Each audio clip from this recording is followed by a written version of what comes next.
I'm going to show you the process I did for designing the pattern for this corset. I want to show you the end result of what I have, and I'll post a picture up. But this is kind of, and I told you my workspace is limited, but this is kind of how it looks opened up here. And this is the tie that I created to lace up the back.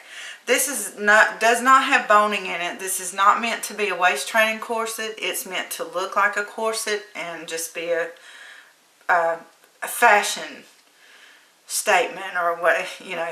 I don't know the right words. It's just fashion. It's not meant for waist training or to look like an authentic Victorian style corset or anything. But anyway, this is the one that I made for my buyer to try on.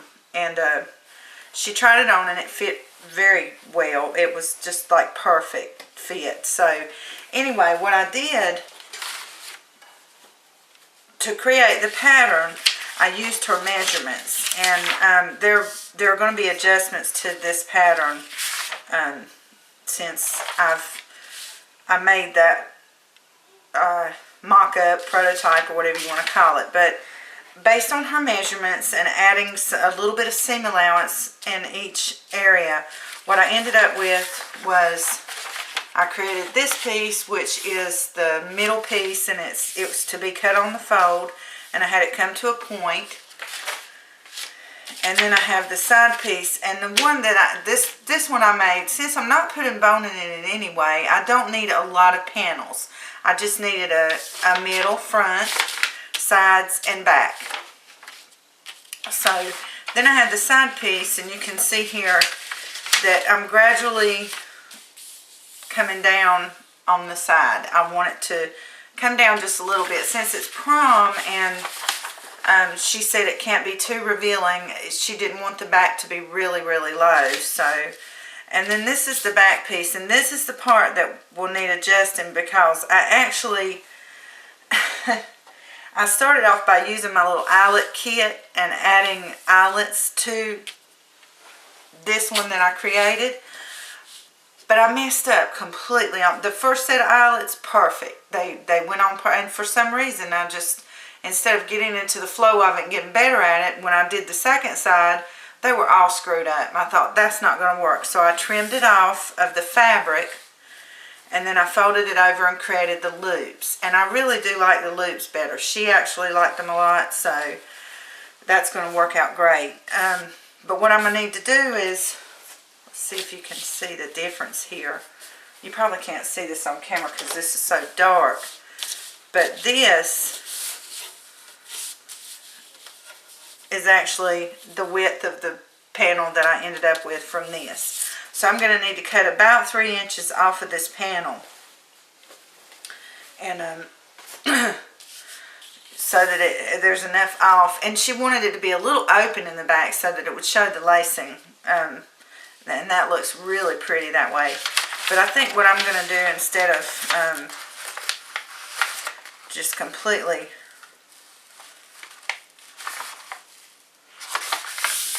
junking this and cutting it off, I may want to use it this same size for a different, you know, sizing later on. What I'm going to do is I'm just going to fold that over. And this, you can hardly see. I'm sorry, I should plan this out better. Also, when you're making this pattern, you need to mark where you're going to connect, because you can get confused. And what I did when I cut the pieces out, once I've had them cut out, I actually mark on the back of the fabric. Like if this connects to the center front, I marked it CF, and so then I know that this side connects to center front. And you know, same with this one, you want to mark it for which side's going to connect to this piece. Can't get my thoughts straight. But anyway, it's fairly simple to create this. And if you're not going to put boning in it and you just want a pretty looking halter top that kind of gives you that feel of a corset, this is a good way to go. I really feel like I would just not be doing any corsets with boning in them anytime soon. it's an art. It's something that takes a lot of work, so I'm not messing with that. But my client wanted a corset looking top to go with her tutu bottom for her prom, so that's what I'm creating. But I was really happy with the result, and she looked really cute in it. Alright, this is the pattern. Now what I'm going to do is I'm going to get my fabric that I'm going to use for her prom outfit, and I'm going to go ahead and cut everything out, and then I'll come back and I'll show you guys the process of putting everything together. But anyway, I'm not going to give measurements for this, because this is a really personal thing that you have to figure your own measurements out. And I can't tell you that you measure this and that, because it's not going to come out the same for you. I will tell you that the length of it is about 15 inches. So that, you know, and that turned out to be perfect length for her. If you want a shorter, you know, closer, more above the navel corset, then you may want to make it a little bit shorter. But for the purpose of her prom, this one is 15 inches long. I've got my pattern pieces cut out. When you have everything cut, you're going to have 6 pieces. You're going to have the lining and the outer fabric. I didn't use any interfacing in this because I didn't feel like it needed it. If you want to add interfacing, that is completely up to you. I don't like the stiffness of it. I think it feels a little uncomfortable. But like I said, it's up to you. So the first thing I'm going to do is start connecting all the pieces. And I have decided to use red thread as well, mainly because that is all I have. I don't have orange. I have white, black, green, everything but orange. I just want to iron out these creases a little bit before I get started.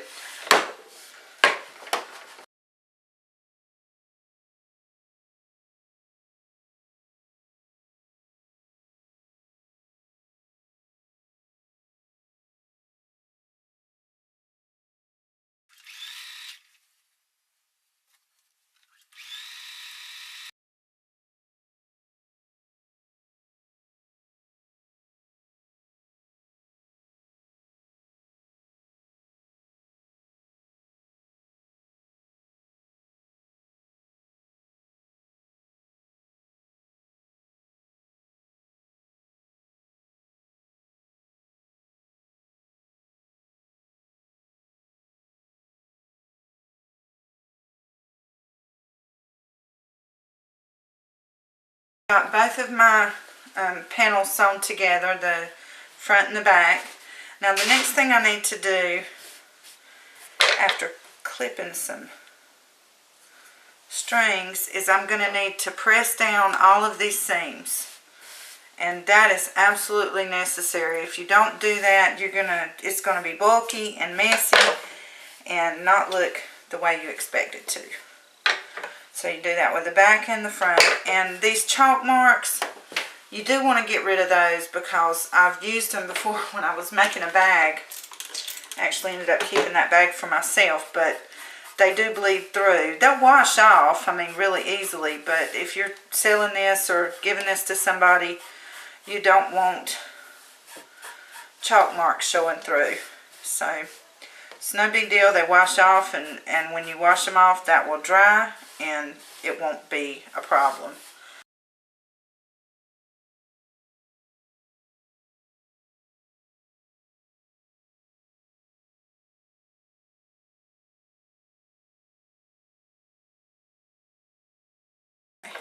Alright, so I'm going to do this with the outside as well, and I will be back to show you the next step. Just a moment. You guys are way up high looking down on this, because I wanted to show you what we've got here. This is after I've pressed all of the seams, and you see what you got? I hope you can see that good. I wanted to show you the front panel, because the lining is, there's no contrasting back and you can't really see it, but you can see I pressed down all of these seams. I did the same thing with the lining panel. So now we go on to our next step. We're not really going to do any turning, so what we're going to do is line up right sides, and we want to create a channel for some elastic. So we're going to line up the right sides facing together, blah, blah, blah. I can't get the words out. And this one did really well. I was really careful with my seam allowance, and everything is lining up really, really nicely.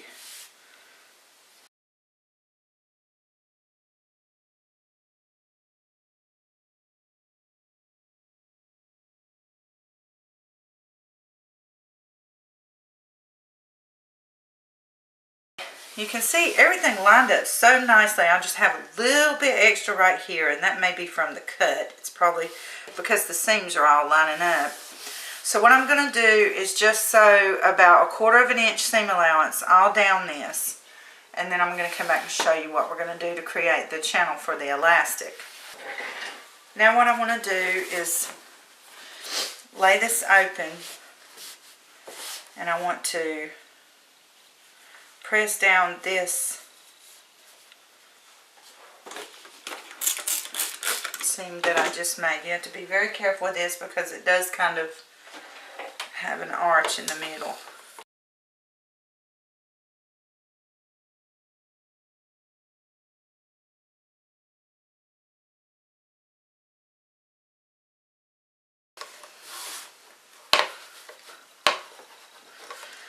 Alrighty. Okay, the next thing we're going to do is fold this over, and see, now it makes it so much easier. It seems like an extra step, but if you want to do things right and have them look nice, that extra step is worth it. Now I'm going to hem it this, press it this way. Sorry, I got hemming on the brain. Just some places. Okay, now I want to pin this down because I want to be very sure that it stays in place.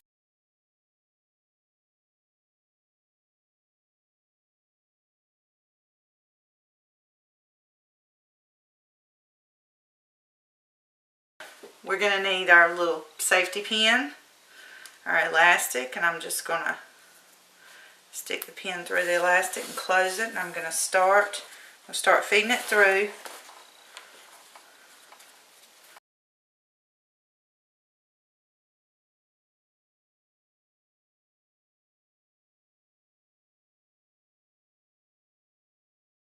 Okay, I'm going to secure this to the end here, just making a little seam across there. We've got that done, and this is what we end up with. The next thing I want to do is I'm going to go over to my sewing machine and put a tight zigzag stitch around here, just to kind of close this off, and this is going to be hidden because I'm going to fold it over. So okay, you can see where I've got my zigzag stitch sewn across both ends of this. The next thing I want to do, I think, is go ahead and tack the bottom down. Now all I'm going to do here is just stay stitch this bottom down so that it doesn't shift around. And I'm going to pin it before I do that so that I know I've got it even.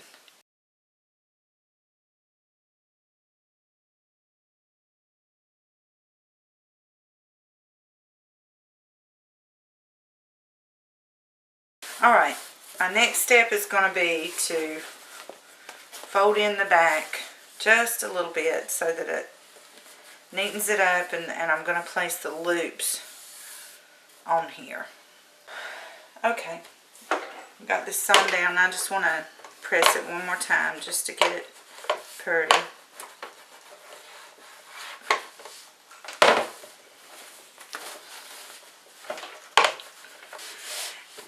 In this original one that I made, I created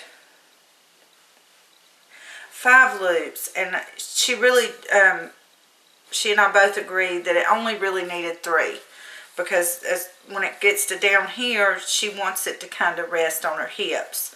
And pulling it too tight, it didn't look right. So I'm not going to put but 3 loops. I just want to make sure I have this lined up right. I did this freehand when I did it the first time, but for you guys' benefit, I'm gonna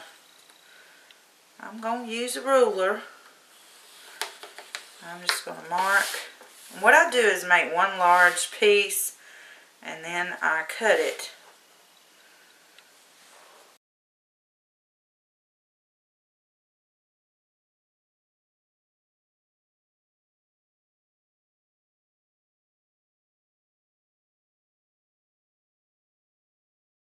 Next step is to fold it. We're going to fold it as if we're making a thin purse strap. The folded method that I've shown before.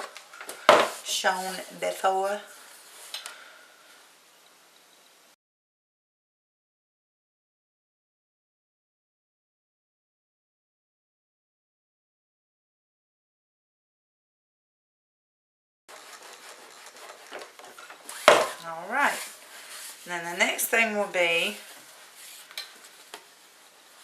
to fold it over. And I don't really press it for this because it's hard to get it to press anyway. You're going to end up with about a 1/2 inch.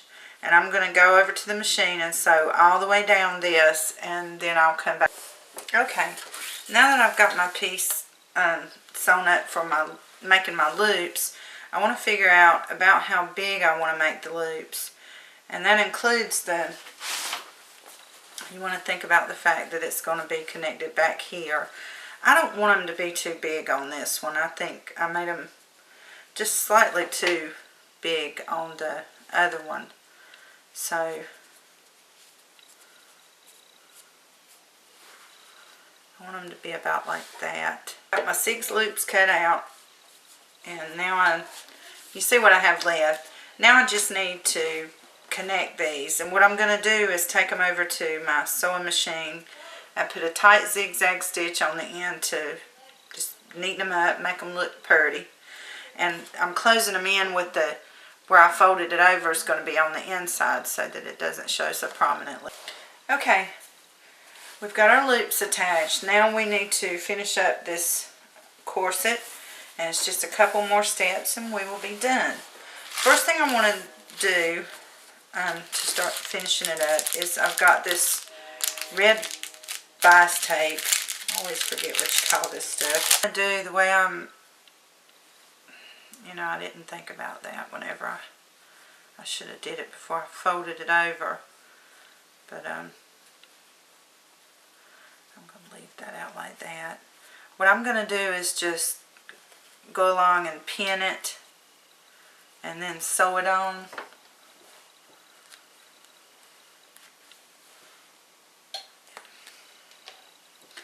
Maybe easier said than done. I guess what I should do is just open it up and sew it to the back and then close it and sew it to the front. So that's the way I'm going to do that, and then I'll take this piece and fold it over so it doesn't show. Next time I'll have to remember to do it before I fold this over. The thing we want to do is create that cleavage, and before we do that I want to make sure that all the elastic is even out and it's the way we want it. And I can still see the line. Since everything lined up perfect on mine, I don't need to fold it over and see. I know that the middle is right here where I can still see a little bit of that line. I just want to make sure that everything is even Stevens with this elastic. It looks pretty good. Make sure you guys and gals can see me. And I'm just bringing this up through where I've got that marking. And it's kind of like when you're doing a gather by hand. I just want to bring this needle up and through a few times. And I've got a pretty little gather there. And then I'm going to go back in reverse and do it the same way, just because I want to make sure that it actually catches.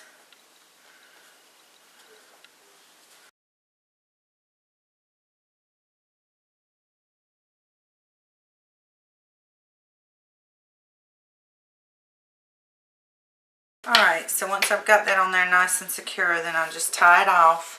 And then the last thing to do is to make a strap to tie your loops together.